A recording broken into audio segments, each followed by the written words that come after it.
तुम परिंदों से दिल बहलाया करो। सिपाहगरी उस आदमी के लिए एक खतरनाक खेल है जो औरत और शराब का दिलदादा हो।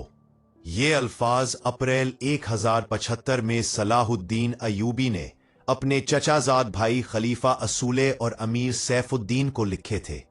इन दोनों ने सलीबियों को दरपर्दा मदद और ज़रो जवाहिरात की लालच दिया और सलाहुद्दीन अयूबी को शिकस्त देने की साजिश की थी। सलीबी यही चाहते थे। उन्होंने हमला किया। असूले और सैफुद्दीन ने इनकी मदद की, मगर सलाहुद्दीन ने इन सब को शिकस्त दी। अमीर सैफुद्दीन अपना लश्कर छोड़कर भाग गया। उसकी जाती खैमा नशीनी से रंग बरंगे परिंदे, हसीन रक्कासाएं, गुलोकार, साजो साजिंदे और शराब के घड़े बरामद हुए। सलाहुद्दीन ने रक्कासाओं, गुलोकारों और इनके साजिंदों को रहा कर दिया और अमीर सैफुद्दीन को खत में लिखा, तुम दोनों ने काफिरों की पुष्ट पनाही करके इनके हाथों मेरा नामो निशान मिटाने की नापाक कोशिश की, मगर यह ना सोचा कि तुम्हारी ये साजिश आलम इस्लाम का भी नामो निशान मिटा सकती है। अगर तुम मुझसे हसद करते थे तो मुझे कत्ल करा दिया होता। तुमने मुझ पर 2 कातिलाना हमले कराए, दोनों नाकाम रहे। अब एक और कोशिश करके देखो, हो सकता है कामयाब हो जाऊं। अगर तुम मुझे ये यकीन दिला दो कि मेरा सर मेरे तन से जुदा हो जाए तो रब्बे काबा की कसम, मैं तुम्हारी तलवार से अपना सर कटवाने और तुम्हारे कदमों में रख देने को तैयार हूं। मैं तुम्हें सिर्फ ये बताना चाहता हूं कि कोई गैर मुस्लिम मुसलमान का दोस्त नहीं हो सकता। तारीख तुम्हारे सामने है, अपना माजी देखो। शाह फ्रांक और रीमोन जैसे इस्लाम दुश्मन सलीबी तुम्हारे दोस्त सिर्फ इसलिए बने कि तुमने उन्हें मुसलमानों के खिलाफ मदद दी। अगर वो कामयाब हो जाते तो उन लोगों का अगला शिकार तुम होते और उसके बाद उनका ये ख्वाब भी पूरा हो जाता कि इस्लाम सफ़ाहे हस्ती से मिट जाए। तुम जंगजू कौम के फर्द हो। सिपाहगरी तुम्हारा कौमी पेशा है। हर मुसलमान अल्लाह का सिपाही है, मगर ईमान बुनियादी शर्त है। तुम परिंदों से ही दिल बहलाया करो। सिपाहगरी इस आदमी के लिए एक खतरनाक खेल है जो औरत और शराब का दिलदादा हो। मैं तुमसे दरखास्त करता हूं कि मेरे साथ ताउन करो और मेरे साथ जहाद में शरीक हो जाओ। अगर ये ना कर सको तो मेरी मुखालफत से बाज आ जाओ। मैं तुम्हें कोई सजा नहीं दूंगा। अल्लाह तुम्हारे गुनाह माफ करे, आमीन। सलाहुद्दीन अयूबी। एक यूरोपी मौर्रिख लेनपूल लिखता है कि सलाहुद्दीन अयूबी के हाथ जो माल गनीमत लगा उसका कोई हिसाब नहीं था। जंगी कैदी भी बेअंदाज थे। सलाहुद्दीन अयूबी ने तमाम तर माल गनीमत 3 हिस्सों में तकसीम किया। एक हिस्सा जंगी कैदियों में तकसीम करके इन्हें रिहा कर दिया, दूसरा हिस्सा अपनी सिपाह और गरीबों में तकसीम किया और तीसरा हिस्सा मदरसा निजामुल मुल्क को दे दिया। इसने उसी मदरसे से तालीम हासिल की थी। ना खुद कुछ रखा, ना अपने किसी जर्नैल को कुछ दिया। इसका नतीजा ये हुआ कि जंगी कैदी, जिनमें से बहुत से मुसलमान थे और बाकी गैर मुस्लिम रिहा होकर सलाहुद्दीन अयूबी के कैंप में जमा हो गए और उसकी इताअत कबूल करके अपनी खिदमात उसकी फौज के लिए पेश कर दी। अयूबी की कुशादा नजरी और अजमत दूर दूर तक मशहूर हो गई। उससे पहले हसन बिन सब्बाह के पुरस्रार फिरक़े फिदाई, जिन्हें यूरोपी मौर्रिखों ने कातिलों का गुरोह लिखा है, सलाहुद्दीन अयूबी पर 2 बार कातिलाना हमले किए जा चुके थे, मगर खुदा जल्ल जलालह को अपने इस अजीम मर्दे मुजाहिद से बहुत काम लेना था। दोनों बार मुअजिज़ाना तौर पर इस्लाम का ये मुहाफिज बाल बाल बच गया। तीसरा कातिलाना हमला उस वक्त हुआ जब वो अपने मुसलमान भाइयों और सलीबियों की साजिश की चट्टान को तलवार से रेजा रेजा कर चुका था। अमीर सैफुद्दीन मैदान से भाग गया, मगर वो सलाहुद्दीन अयूबी के खिलाफ हसद व कीना से बाज ना आया। इसने हसन सब्बाह के कातिल फिरके की मदद हासिल कर ली। यह फिरका आहिस्ता आहिस्ता इस्लाम की आस्तीन में सांप की तरह पल रहा था। इसका तफसीली तारुफ बहुत तवील है। मुख्तसर ये कि जिस तरह जमीन सूरज से अलग होकर गुनाहों का गहवारा बन गई, इसी तरह हसन सब्बाह नाम के एक आदमी ने इस्लाम से अलग होकर नबियों व पैगंबरों जैसी अजमत हासिल करने का मंसूबा बना लिया। वो खुद को मुसलमान कहलाता रहा और ऐसा गुरूह बना लिया जो तिलस्माती तरीकों से लोगों को अपना पैरोकार बनाता था। इस मकसद के लिए इस गुरूह ने निहायत हसीन लड़कियां, नशा आवर जड़ी बूटियां, हिप्नोटिज्म और चर्ब जबानी जैसे तरीके इख्तियार किए। वो बहिश जैसा माहौल बनाकर लोगों को फरेब में मुब्तला करते थे اپنے مخالفین کو ختم کرنے کے لیے قاتلوں کا ایک گروہ تیار کیا۔ قتل کے طریقے خفیہ اور پراسرار ہوتے تھے۔ اس فرقے کے افراد اتنے چالاک، ذہین اور نڈر تھے کہ بھیس بدل کر بڑے جرنیلوں کے باڈی گارڈ تک بن جاتے تھے، اور جب کوئی پراسرار طریقے سے قتل ہو جاتا تھا تو قاتل کا سراغ نہیں ملتا تھا۔ کچھ عرصے بعد یہ فرقہ قاتلوں کا گروہ کے نام سے مشہور ہو گیا۔ یہ لوگ سیاسی قتل میں ماہر تھے اور زہر بھی استعمال کرتے تھے جو حسین لڑکیوں کے ہاتھوں شراب میں دیا جاتا تھا۔ بہت مدت تک یہ فرقہ اسی مقصد کے لیے استعمال ہوتا رہا۔ اس کے پیروکار فدائی کہلاتے تھے۔ صلاح الدین ایوبی کو نہ حسین لڑکیوں سے دھوکہ دیا جا سکتا تھا اور نہ شراب سے۔ وہ ان دونوں سے نفرت کرتا تھا۔ اسے قتل کرنے کا یہی ایک طریقہ تھا کہ اس پر قاتلانہ حملہ کیا جائے۔ اس کے محافظوں کی موجودگی میں اس پر حملہ ممکن نہیں تھا۔ 2 حملے ناکام ہو چکے تھے۔ اب جبکہ صلاح الدین کو یہ توقع تھی کہ اس کا چچا زاد بھائی اصولے اور امیر سیف الدین شکست کھا کر توبہ کر چکے ہوں گے، انہوں نے انتقام کی ایک اور زیر زمین کوشش کی۔ صلاح الدین نے اس فتح کا جشن منانے کی بجائے حملے جاری رکھے اور 3 قصبے قبضے میں لے لیے۔ ان میں غازہ کا مشہور قصبہ بھی تھا۔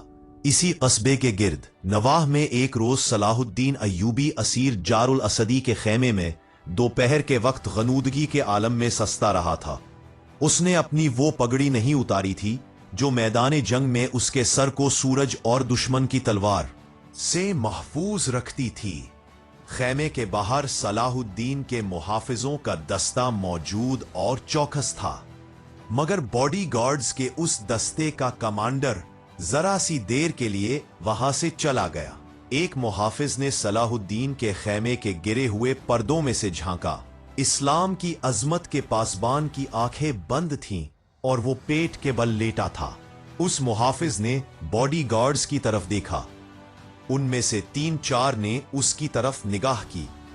محافظ نے اشارے کے طور پر اپنی آنکھیں بند کرنے کا ڈرامہ کیا۔ خونی سانحات کی طرف متوجہ کچھ محافظ اٹھے اور دوسروں کو باتوں میں مصروف رکھا۔ محافظ خیمے نے داخل ہوا، کمر بند سے خنجر نکالا، دبے پاؤں بڑھا اور پھر چیتے کی طرح سوئے ہوئے صلاح الدین پر جھپٹا۔ خنجر والا ہاتھ اوپر اٹھا، تبھی صلاح الدین ایوبی نے کروٹ بدل لی۔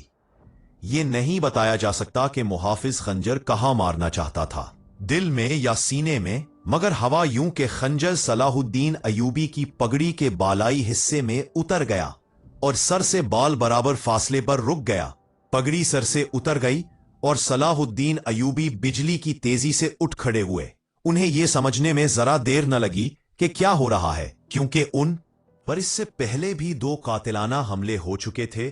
انہوں نے حیرت کا اظہار تک نہ کیا، حالانکہ حملہ آور ان کے اپنے باڈی گارڈز کے لباس میں تھا، وہی لباس جو خود ایوبی نے اپنی حفاظت کے دستے کے لیے منتخب کیا تھا۔ صلاح الدین نے ایک لمحہ بھی ضائع نہ کیا۔ اس وقت حملہ آور پگڑی سے خنجر کھینچ رہا تھا۔ ایوبی نے سن سے ننگے ہونے کے باوجود ایک زبردست گھونسا اس کی تھوڑی پر مارا۔ ہڈی ٹوٹنے کی آواز آئی۔ حملہ آور کا جبڑا ٹوٹ چکا تھا۔ وہ پیچھے گرا اور اس کے من سے ایک ہیبت ناک آواز نکلی۔ اس کا خنجر اب بھی صلاح الدین ایوبی کی پگڑی میں اٹکا ہوا تھا۔ ایوبی نے فوراً اپنا خنجر نکال لیا۔ اتنے میں 2 محافظ دوڑتے ہوئے خیمے میں داخل ہوئے۔ ان کے ہاتھوں میں تلواریں تھیں۔ صلاح الدین نے پکار کر کہا، اسے زندہ پکڑ لو، مگر یہ دونوں محافظ اچانک خود صلاح الدین پر ٹوٹ پڑے۔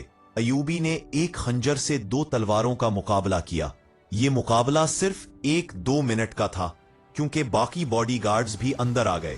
صلاح الدین یہ دیکھ کر حیران رہ گئے کہ ان کے محافظ 2 گروہوں میں تقسیم ہو چکے تھے اور ایک دوسرے کو لہو لہان کر رہے تھے۔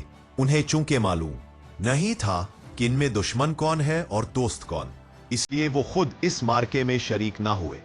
کچھ دیر بعد جب کئی محافظ مارے گئے، کچھ بھاگ گئے اور باقی زخمی ہو کر گر پڑے، تب یہ انکشاف ہوا کہ اس دستے میں جو صلاح الدین ایوبی کی حفاظت پر مامور تھا، 7 محافظ فدائی تھے، وہی قاتل گروہوں کے افراد جو صلاح الدین ایوبی کو قتل کرنے کے لیے بھیجے گئے تھے۔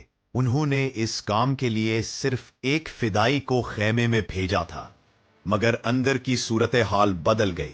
चुनाचे बाकी फिदाई भी अंदर चले गए। असल मुहाफिज भी खैमे में दाखिल हुए। वो फौरन सूरत हाल समझ गए और यूं सलाहुद्दीन अयूबी बच गए।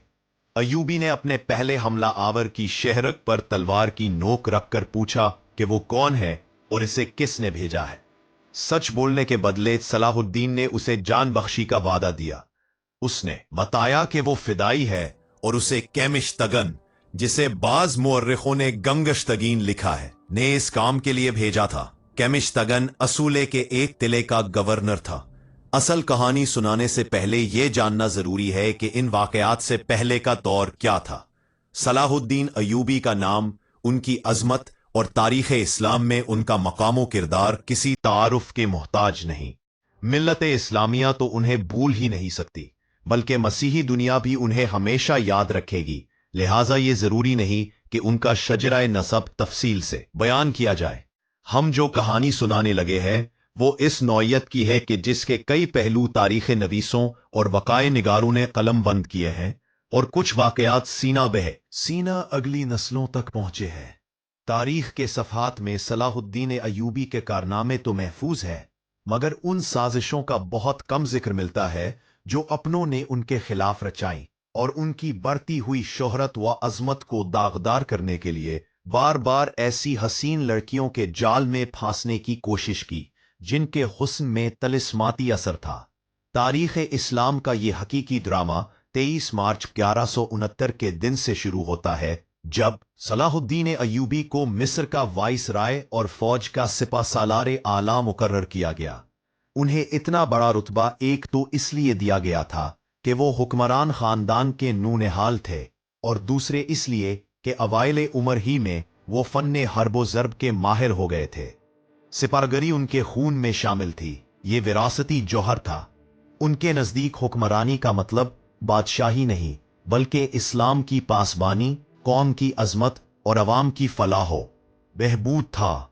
जब उनका शऊर बेदार हुआ तो पहली खलश ये थी कि मुसलमान हुक्मरानों में न सिर्फ इत्तेहाद का फुकदान है, बल्कि वो एक दूसरे की मदद से भी गुरेजा है।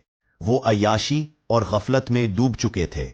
शराब और औरत ने उनकी जिंदगियों को रंगीन जरूर बनाया, मगर इसी रंगीनी ने आलम इस्लाम के मुस्तकबिल को तारीक कर दिया। इन अमीरों, वजीरों और मशीरों के हरम गैर मुस्लिम लड़कियों से भरे हुए थे।